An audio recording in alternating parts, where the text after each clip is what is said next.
नमस्कार दोस्तों, edu hub की ऑनलाइन क्लासेस में मैं विनम्रता पाठक आप सभी का तहे दिल से स्वागत करती हूँ। और आज हम बच्चों अपने ही पाठ्यक्रम यानी जो चैप्टर हम पढ़ रहे थे जिसमें मैंने सूरदास का जीवन परिचय और पहला पद पढ़ाया था, तो अगले पदों का अध्ययन करते हैं। अगले पद में सूरदास जी क्या कहते हैं और किस तरह से उन्होंने कृष्ण की महिमा का वर्णन किया है।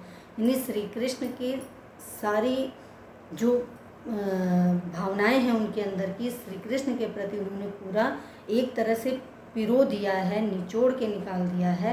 तो आइए अगला पद क्या कहता है वो देखते हैं। इस पद में सूरदास जी ने निर्गुण और सगुण ब्रह्म की, निर्गुण और सगुण का थोड़ा सा अंतर बताते हुए या उनके बारे में वर्णन किया है। तो पद क्या है बच्चों? पद है आपका अभिगत गति कछु कहत न आवे। अभिगत गति कछु कहत न आवे, ज्यों गूंगे मीठे फल को रस अंतरंग ही भावे। परम स्वाद सब ही सुनिरंतर, अमित तोष उपजावे। मन बानी को अगम अगोचर, सो जाने जो पावे। रूप रेख गुण जाति जुगति बिन, निरालंब कित धावै।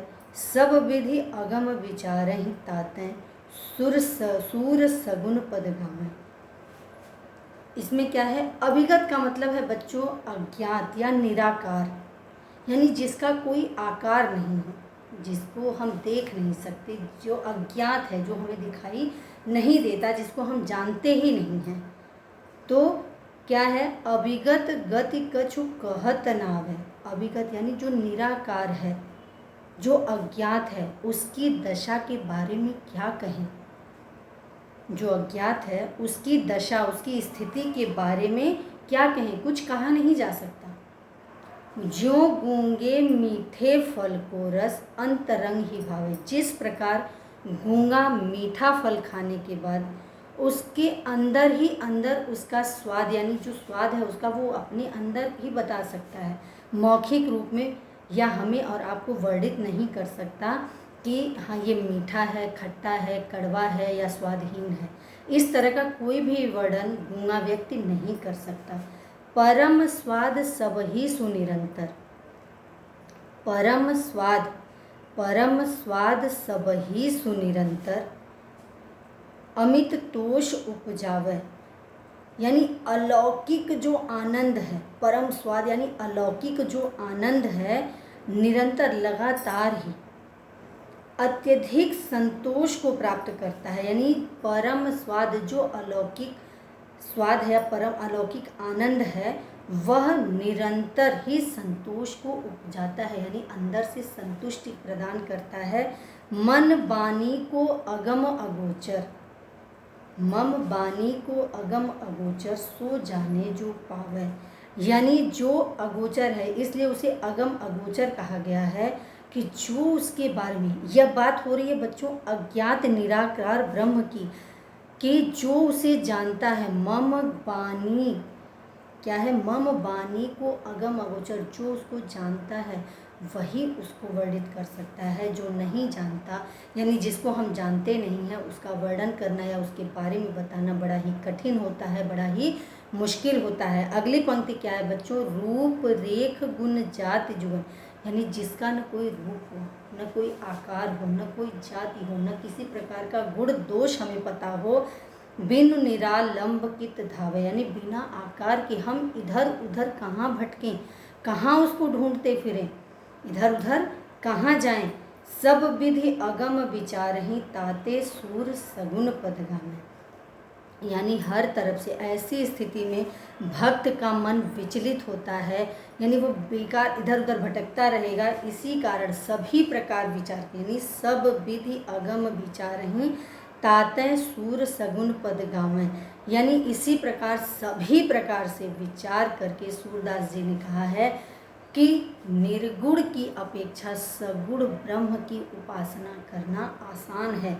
यानी उन्होंने निर्गुण ब्रह्म को त्याग कर कृष्ण के सगुण रूप का वर्णन किया है, यानी उनकी सुंदरता का, उनकी बाल लीला का, उनकी कृष्ण लीला का, उनकी गोपियों के साथ की लीला का सारा वर्णन किया है। अर्थात निर्गुण ब्रह्म में हम इस तरह से किसी भी चीज़ को वर्णित नहीं कर सकते।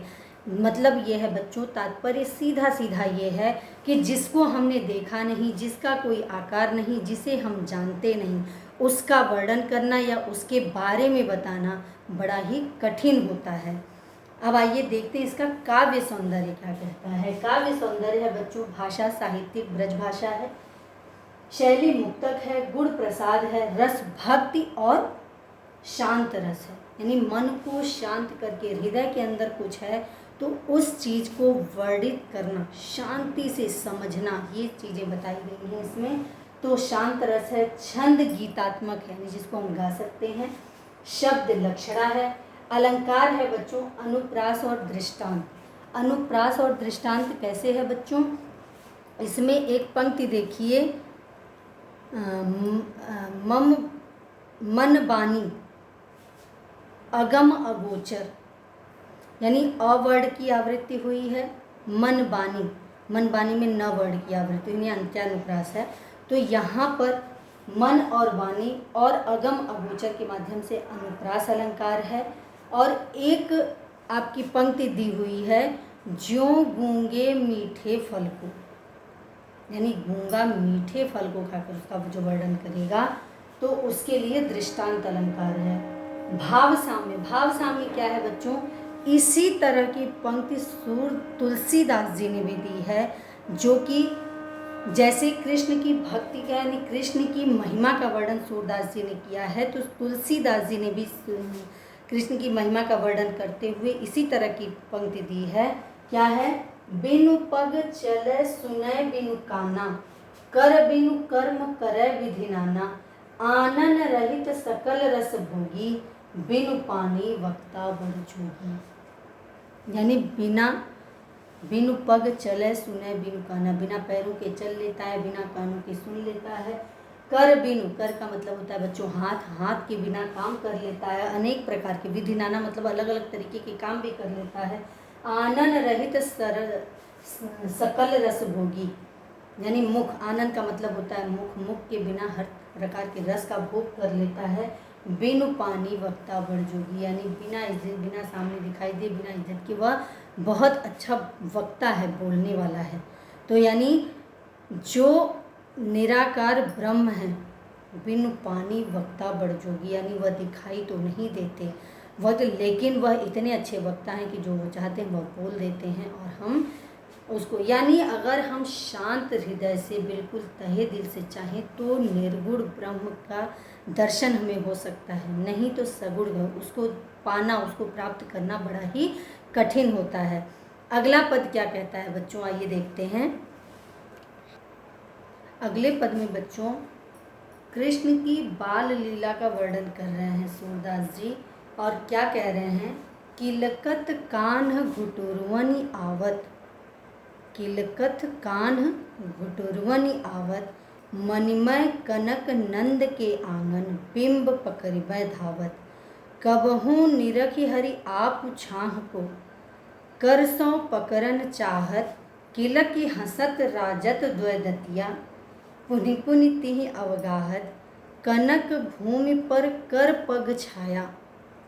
बड़ा ही सुंदर चित्रण है बच्चों, कनक भूमि पर कर पग छाया, यह उपमा एक राजत, करि करि प्रतिपद प्रतिमनि वसुधा, कमल बैठकी साजत, बाल दशा सुख निरखि जसोदा, पुनि पुनि नंद बुलावत, अचरा तरलय ढाकी, सूर्य के प्रभु को दूध पियावत। कितना सुंदर कृष्ण की बाल लीला का वर्णन हुआ है बच्चों। कह रहे हैं किलकत कान्ह घुटुरवनि आवत, यानी किलकारी मारते हुए, जो कान्हा जी हैं, कृष्ण जी हैं, किलकारी मारते हुए, हंसते हुए घुटनों के बल चल रहे हैं, घुटनों के बल आ रहे हैं।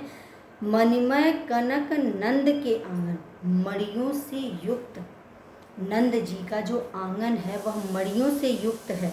मणिमय कनक नंद के आंगन, बिंब पकड़िबै धावत, यानी मणियों से युक्त आंगन में घुटनों के बल चल रहे हैं। और बिंब का मतलब है बच्चों अपनी परछाई, और अपनी परछाई को पकड़ने के लिए दौड़ रहे हैं। यानी घुटनों के बल चल रहे हैं और उनको जो अपनी छाया दिखाई दे रही है, अपनी परछाई दिखाई दे रही है, उसे पकड़ने के लिए वो दौड़ रहे हैं। धावत मतलब चल रहे हैं, दौड़ रहे हैं। कबहू निरखी हरि आप छाह को, कभी वो अपनी परछाई देखते हैं। आप छाह को मतलब वो कभी अपनी परछाई देखते हैं। करसों पकड़न चाहत, हाथ से उसे पकड़ने का प्रयास करते हैं और ये चाहते हैं कि मैं उसे हाथ से पकड़ लूँ। कीला की हंसत राजत द्वैदतियाँ, और ऐसा करते समय वो हंस देती हैं।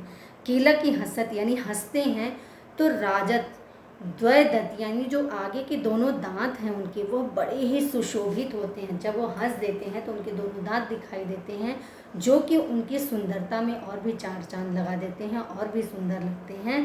पुनि पुनि तिनि अवगाहत, और बार बार वह यही प्रक्रिया दोहराते हैं, यानी बार बार अपनी परछाई को देखते उन्हें पकड़ने के लिए दौड़ते हैं और हाथ पैरों की छाया को बार बार वो सोचते हैं कि हाँ इन्हें पकड़ लूँ, बार बार वो बुलाते हैं।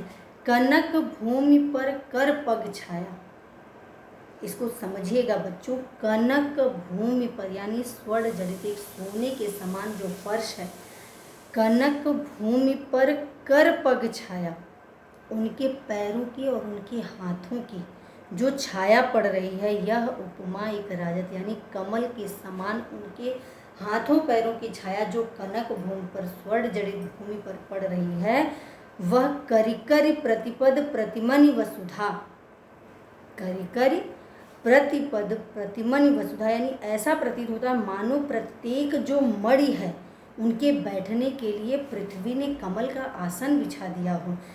करिकर प्रतिपद प्रतिमनि वसुधा, यानी धरती ने पूरी पृथ्वी को स्वर्ण जड़ित आसन का रूप दे दिया है, और कमल बैठकी साजत, और कमल के समान सुकोमल, ऐसा लग रहा है पूरी धरती पे कमल का आसन बिछा हुआ है और वह कृष्ण जी के लिए बैठने को पूरा बनाया गया है। बाल दशा सुख निरखी जसोदा, यानी अपने पुत्र का आनंद में जो वो खेल कर रहे हैं, जो क्रीड़ा कर रहे हैं, उसको, उसकी दशा को देखकर, बाल दशा यानी बच्चे की इस दशा को देखकर, इस बेवलता को देखकर जसोदा पुनि पुनि नंद बुलावत, बार बार नंद बाबा को बुलाती हैं, यानी दिखाती हैं। जैसे बच्चे कुछ हरकतें करते हैं, ये होता है ना कि हम लोग देखते हैं कि अरे क्या कर रहा है, बड़ा अच्छा लगता है, बड़ा आनंदमय होता है वो पल। तो यशोदा बार बार नंद बाबा को बुलाती हैं और दिखाती हैं कि देखिए कैसे खेल रहा है कान्हा। अचरा तर लय ढांकी, अब सूरदास जी क्या कहते हैं बच्चों कि अचरा तर लय ढांकी, सूर्य के प्रभु को दूध पियावत, यानी सूरदास के प्रभु को आंचल के नीचे लेकर यशोदा दूध पिलाने लगती हैं और वह खेलता हुआ बच्चा, यानी कृष्ण की बाल लीला का बड़ा ही सौंदर्यपूर्ण चित्रण है इसमें। और सूरदास जी क्या कहते हैं, देखिए काव्यगत विशेषताएं क्या है। भाषा ब्रज है, शैली मुक्तक है, गुण प्रसाद और माधुर्य है, रस वात्सल्य है, यानी एक बच्चे का एक ममत्व का इसमें जो वर्णन हुआ है उसकी वजह से वात्सल्य रस है। छंद गीतात्मक है, शब्द शक्ति लक्षणा है, अलंकार अनुप्रास पुनरुक्ति प्रकाश और उपमा कैसे है बच्चों। तो अनुप्रास किलकत कान, इसमें पंक्तियां देखिए, किलकत कान है, प्रतिपद प्रतिमनि है, क्रमशः क और प की आवृत्ति जो हुई है उसकी वजह से अनुप्रास अलंकार है। दूसरी पंक्ति है पुनि पुनि करिकर, पुनि पुनि और करिकर जो बार बार एक ही शब्द की आवृत्ति हुई है उसकी वजह से पुनरुक्ति प्रकाश अलंकार है। अगली पंक्ति है उपमा, कनक भूमि या कमल बैठकी, इसमें बच्चों उपमा अलंकार है। एक चीज़ और, तुलसीदास जी ने भी राम के बचपन की यानी ऐसा ही चित्रण तुलसीदास जी ने भी दिया है। क्या है, आंगन फिरत घुटुरवा निधाए, यह तुलसीदास द्वारा रचित है बच्चों। श्री राम के बाल्य रूप का वर्णन है। आंगन फिरत घुटुरवा निधाए, नील जलज तनु श्याम राम शिशु, जननी निरख मुख निकट बुलाए, बंधुक सुमन अरुण पद पंकज, अंकस प्रमुख चिन्ह बनी आए। यानी सूरदास के द्वारा रचित कृष्ण की बाल लीला, तुलसीदास द्वारा रचित रामचंद्र जी की बाल लीला, दोनों में साम्यता है, यानी एक जैसी ही हैं। दोनों लोगों ने जिस सगुण ब्रह्म की उपासना की है उसकी बाल लीला का वर्णन बड़े ही सुंदर रूप से किया है। तो आइए अगली पंक्ति देखते हैं और बच्चों अगली वीडियो में अगली पंक्तियों का अध्ययन करते हैं। तो तब तक के लिए धन्यवाद।